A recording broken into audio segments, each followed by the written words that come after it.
convidar você a abrir a sua Bíblia, hoje em Marcos, capítulo 3. Voltamos a Marcos, chegamos ao capítulo de número 3. Vamos ler a partir do versículo de número 1. Marcos, Evangelho de Marcos, segundo Evangelho. O Novo Testamento começa com Mateus, depois já vem Marcos. Evangelho de Marcos, capítulo de número 3. Vamos ler a partir do verso 1. Marcos 3, a partir do versículo 1. Outra vez Jesus entrou numa sinagoga e estava ali um homem com uma das mãos atrofiada. E o observavam com atenção para ver se ele curaria o homem no sábado, a fim de o acusarem. Jesus disse ao homem cuja mão era atrofiada: levanta-te e vem para o meio. Então lhes perguntou: é permitido fazer o bem ou o mal no sábado, salvar a vida ou matar? Eles, porém, ficaram calados. Olhando para eles ao redor, indignado e muito triste, por causa da dureza do coração deles, disse ao homem: estende a tua mão. Ele a estendeu e ela lhe foi restaurada. Mas, assim que saíram dali, os fariseus conspiraram com os herodianos contra ele, a fim de o matar. Senhor, obrigado, mais uma vez te louvamos por esta manhã.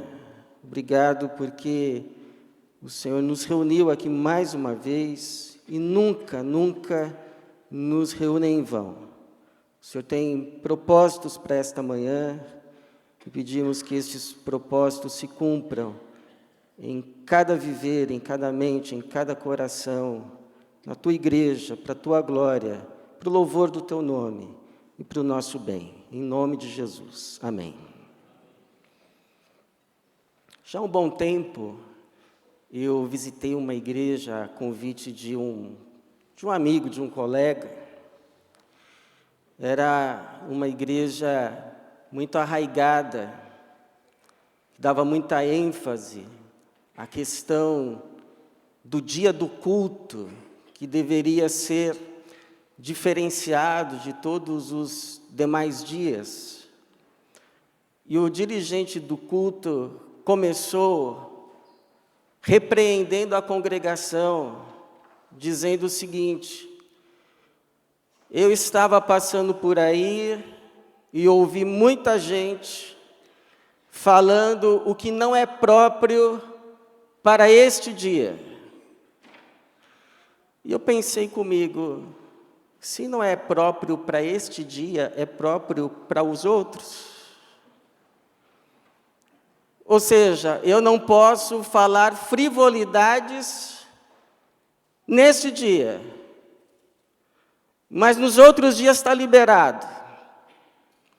Estas e outras coisas. Este é um dos problemas do legalismo. Ele tem, assim, uma aparência de consagração, uma aparência de devoção, uma aparência de seriedade, uma aparência de compromisso, uma aparência de santidade, mas porque não tem nada, absolutamente nada, com o Espírito de Jesus, ele acaba produzindo perversidades. Como nós vemos aqui nesta passagem que Jesus está numa sinagoga ensinando num dia de sábado, e os seus oponentes estão ali com os olhos fitos em Jesus, sem piscar, estão vigiando Jesus. Aonde Jesus se movimenta, os olhos o acompanham, porque querem saber, querem ver se ele vai curar no sábado, a fim de o acusar de quebrar a lei, quebrar o sábado. Até porque havia ali no meio da sinagoga um homem com uma das mãos atrofiada, ressequida. Alguns entendem, suspeitam, que foram os seus próprios oponentes que trouxeram aquele homem, a fim de colocar Jesus em teste. Nós não temos certeza, mas outros males que o legalismo produz estão bem claros neste texto e nos convém atentar e aprendermos. Quais são eles? Então, primeiro, o legalismo nos infantiliza, porque nos remete à religião do pode e não pode. Sabe aquela história? A minha religião não permite. Veja que a discussão entre eles é o tempo todo, pode ou não pode? Pode colher no sábado ou não pode? Pode curar ou não pode? Pode ou não pode?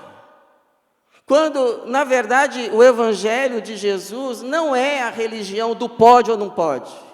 O Evangelho de Jesus é a consciência do que convém e o que não convém. Como diz o próprio apóstolo Paulo em 1 Coríntios 6,12, tudo me é lícito, mas nem tudo convém. Então, nós que somos de Cristo, nós que temos o Evangelho como referência, nós que temos o Espírito Santo como ajudador, a gente não atravessa a linha amarela, não porque a gente não possa, mas porque a gente não quer. E ainda que a gente seja tentado a atravessá-la, a gente tem a consciência que isso significa colocar o nosso bem em risco. Porque nós já sabemos que Deus colocou aquela linha como limite, não para nos coibir, mas nos proteger. Estamos conscientes da bondade de Deus em nosso favor, e que a Tua palavra para nós é vida, e sair dela será morte. Não convém, simplesmente não convém. Eu lembro de um pastor que dizia que ele não tomava água em padaria. E por que ele não tomava água em padaria? Sabe quando a pessoa chega assim na padaria, me dá um copo d'água? Aí lá o rapaz pega lá, né, o copo americano, põe água. E por que ele não tomava água em padaria? Porque ele dizia o seguinte: vai que passa alguém me ver aqui tomando água na padaria e vai sair por aí dizendo que eu estava tomando outra coisa. Então, convém. Não, ele podia tomar água na padaria? Estaria pecando? Mas convém? Não. Então, para a criança, você diz, não pode colocar a mão na tomada, porque de outra forma não entende. Não pode, pronto. Agora, por favor, vai dizer isso para um adulto?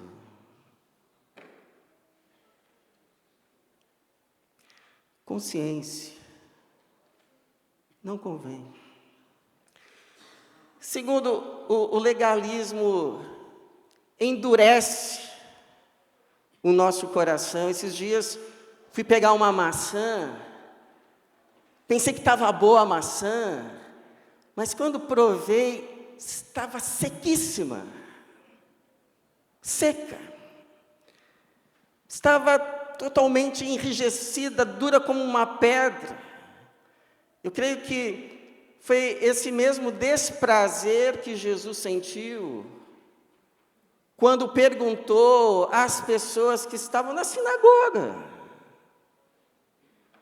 Ele pergunta: é permitido fazer o bem ou o mal no sábado? Salvar a vida ou matar? E aí, ele olha ao redor para ver se haveria pelo menos um que levantasse a mão e dissesse: sim, Claro que é permitido fazer o bem no sábado, afinal de contas, Deus deu o sábado para o bem, para a restauração das pessoas. Então, por favor, cure esse homem, coitado. Mas eles, porém, ficaram calados, religiosamente, solenemente calados. Olhando para eles ao redor, indignado e muito triste, por causa da dureza do coração deles. Porque o homem estava com a sua mão ressequida, mas os demais com o coração ressequido, endurecido, como uma maçã sem caldo, devido ao seu legalismo. Terceiro, o legalismo nos faz coar um mosquito e engolir um camelo. Porque veja como termina a história, esse trecho, versículo de número 6, depois que Jesus cura aquele homem para desgosto dos demais, verso 6, mas assim que saíram dali, veja, sequer esperaram terminar o sábado, não esperaram terminar o sábado, mas assim que saíram dali, os fariseus conspiraram com os herodianos contra ele, a fim de o matar. Quer dizer, curar um homem no sábado não pode, mas planejar matar outro pode. Então, a resposta prática que eles dão à pergunta de Jesus: é permitido fazer o bem, curar no sábado, ou fazer o mal, matar? A resposta prática deles é: fazer o bem e curar, não, Senhor.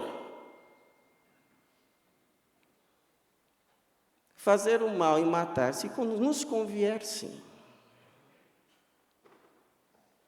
Por isso, logo mais ouviriam de Jesus o que está registrado lá em Mateus 23, 24: coais um mosquito e engolis um camelo. E por fim, irmãos, o legalismo não produz em nós um coração como o de Jesus.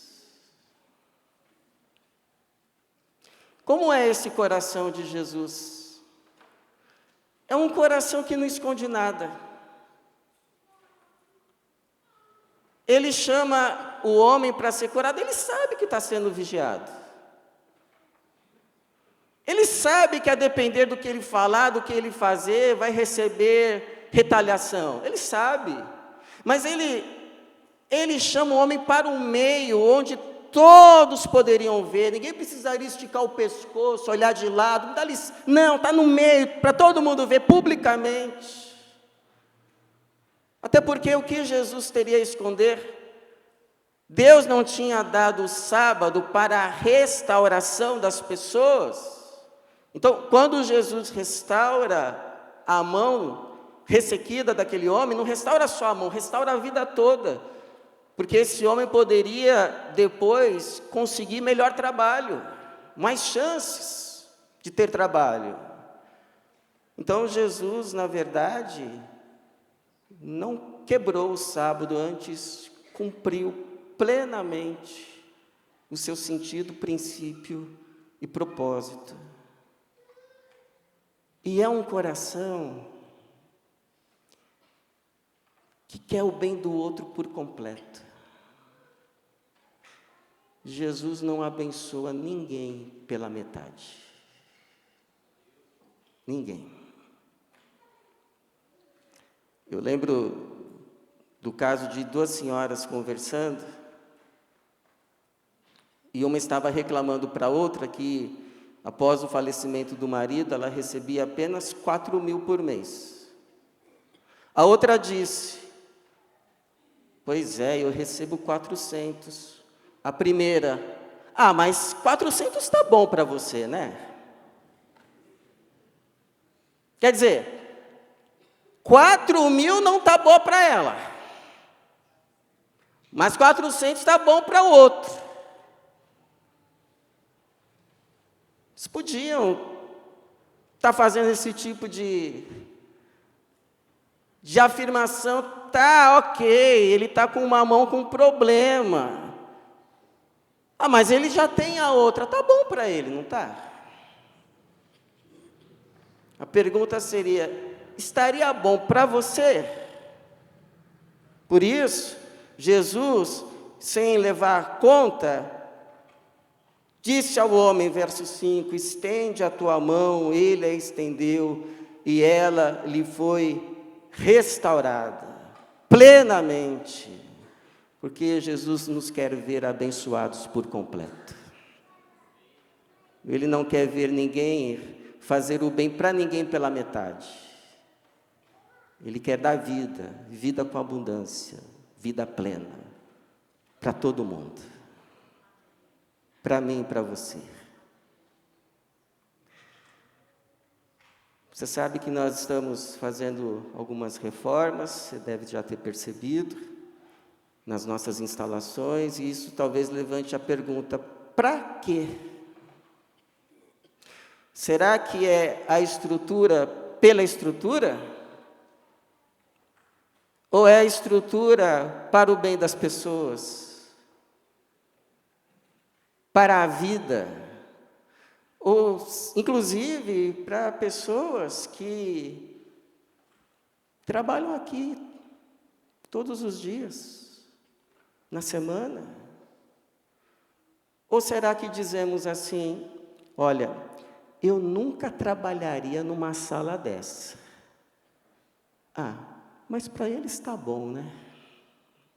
Claro que não. Claro que não. Porque nós já aprendemos Gálatas 4,14. Pois toda a lei se resume numa só ordenança, a saber, amarás ao próximo como a ti mesmo. O que não é bom para mim, não é bom para o outro. O que eu quero e preciso, o outro também.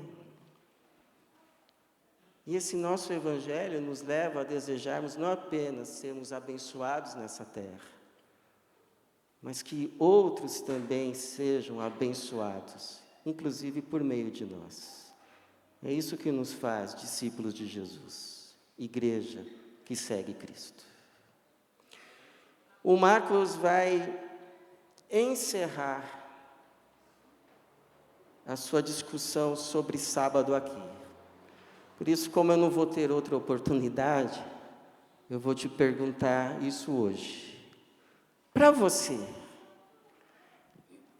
é um sábado estar aqui nesse culto? Estar aqui nesse ambiente? É um sábado no sentido de, é um descanso? É para você um tempo de alento? É para você um tempo de refrigério? É para a sua alma um tempo de revigoramento? É para você estar aqui um tempo de restauração, de reorientação da vida, para começar depois mais uma semana na trilha, no caminho da vida, no caminho de Jesus. Porque esse é o propósito de tudo que nós fazemos como igreja. Tudo que fazemos como igreja é para a glória de Deus. E se é para a glória de Deus, é para o bem das pessoas. é para a vida da igreja de Jesus. Então, que cada reunião nossa, Deus faça dela um sábado, um tempo de alento, um tempo de descanso, um tempo de refrigério, um tempo de restauração, um tempo de reorientação, um tempo de vida para a nossa vida, para a glória dEle e para o nosso bem. E que Ele nos abençoe. Amém. Amém.